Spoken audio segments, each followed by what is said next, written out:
right, welcome to today's episode of Tomorrow's Leader, where we dive deep on all things leader related to leading yourself and leading others. I'm John Laurito, your host today, with a very special announcement. I am extremely excited. I think you might have seen it on social media because I put it out there. I'm excited. I said that, I know. I'm still excited. My book is finally published. It's out there. 18 months of hard work and years of planning. I now have Tomorrow's Leader, How the Best Leaders Get Better in a Fast-Changing World, is out there now on Amazon, which I'm super pumped about, for immediate download. It's available for pre-order for hard copy. Super pumped. So if you get a chance, check it out. Just Google yours truly, John Laurito, on Amazon, and you will see it come up. So real cool. It's, quick,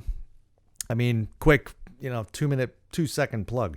It is really what I've learned in leadership over 2+ decades of leading organizations and turning them around.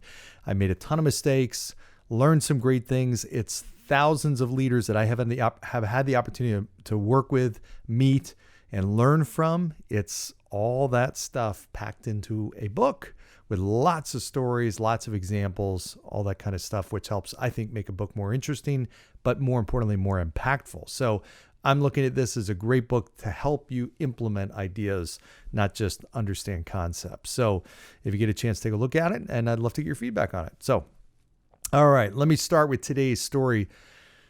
This is a doozy. I got to tell you this. I heard this. It just got me all rattled up. And like I usually do, I hear something, I see something, and I say, okay, I'm going to do a podcast about this because I got to share this. Ugh. So in any event, all right, let me set the stage for this story here. I'm not going to put any names to this because I'm going to protect the innocent, but this has to do with parents and their leadership, so to speak, of their kids. And here was the decision that was made. So there is a tennis tournament that was going on that basically was, and I don't know that much about tennis, but the object was that the players are competing at local levels, and they do really well there. They move on to regional levels, and they do really well there, and then they move on to the states. And then they battle it out to see who is the best in a particular state. Okay, so that's the general concept. Now, this individual that I had heard about is been playing tennis for a long time, obviously developed some great skills, did really well at the local level, and advanced to the regionals. Now, the regionals, I think there were something like, I'm going to say 16, maybe 20, something like that, players at the regional level in this person's category. And again, some of you may know tennis. You're going to, reach out to me and say, no, here's exactly how it works. But I think this is pretty close. So it's like 16 to 20 competitors that are all vying to make it to the states. Now, to qualify for the states, they take this group of 16 or 20, and only the top 4 from each of those regions makes it to the states. So in a state, maybe there's 4, 5, 6 different regions, whatever it is. And then the top 4 make it in the regions, the top 4 make it to the states. So it's really tough to make it to the states, let alone win the states. Getting to the states is tough. Now, getting to the regionals was tough.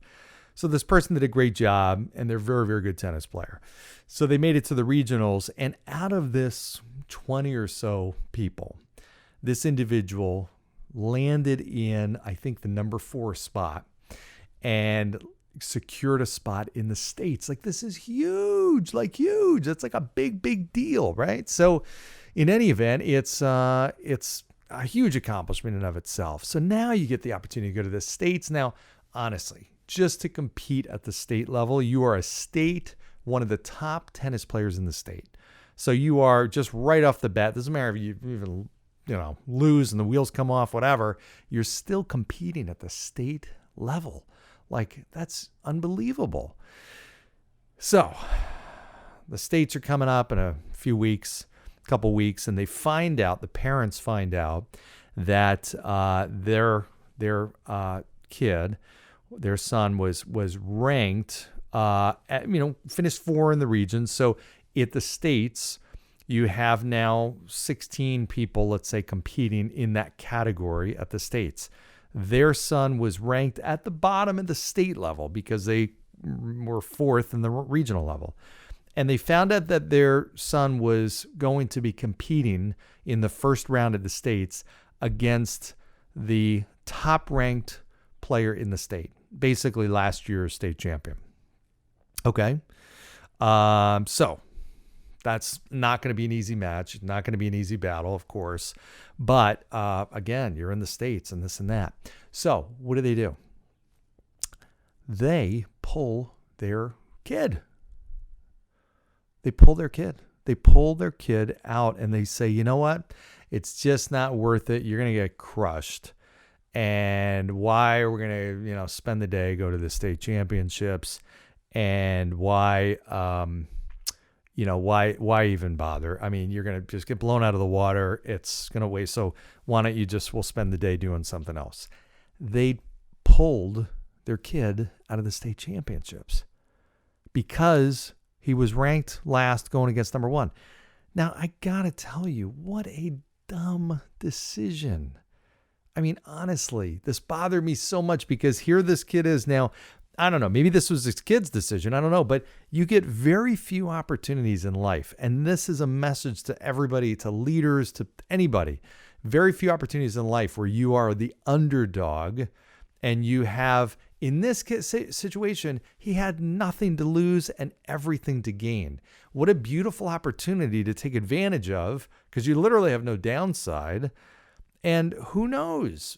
All it is who is the better player on that day. Had he happened to pull out a victory, and we see upsets all the time. Had he happened to pull out a victory, what a confidence booster that would be for that kid, not just during the tournament, for the rest of his life. Honestly, for the rest of his life. Yet the parents decided, let's not even have him be exposed to the potential embarrassment. There's not even any embarrassment. I mean, so he got crushed. Let's say he battled it out and got demolished in the first round. End of the state's done. Okay, so you did what was expected to happen. You were ranked last. He was ranked first. You lost. That was what the predictors would have said would have happened. Okay, so what? Who cares? You still made it to the states. Why not at least try? So this kid now has to live with the fact that he basically bagged out. I don't know. I'm going to say copped out, really, of facing a rival that was ranked better than him. Wow, what does that do for the rest of your life? I mean, honestly.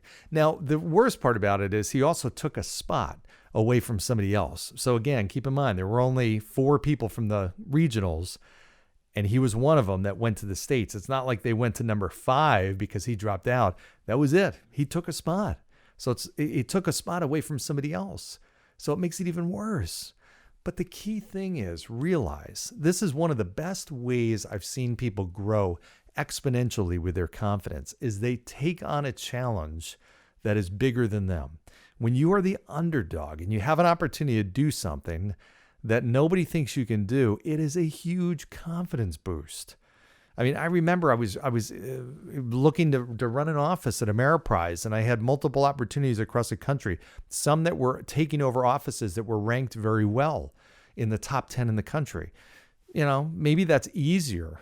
I didn't think so necessarily, but I was attracted to the one that was ranked number 100 out of 110 because I said, okay, no, it's already failing. I can't do any worse. And yes, this is really hard. Most people can't do it. So if I can't do it, all right, it's not like there's much consequence, but if I can do it, there's unbelievable upside. And that motivated me. And I did it. I turned it into the number 1 office in the country.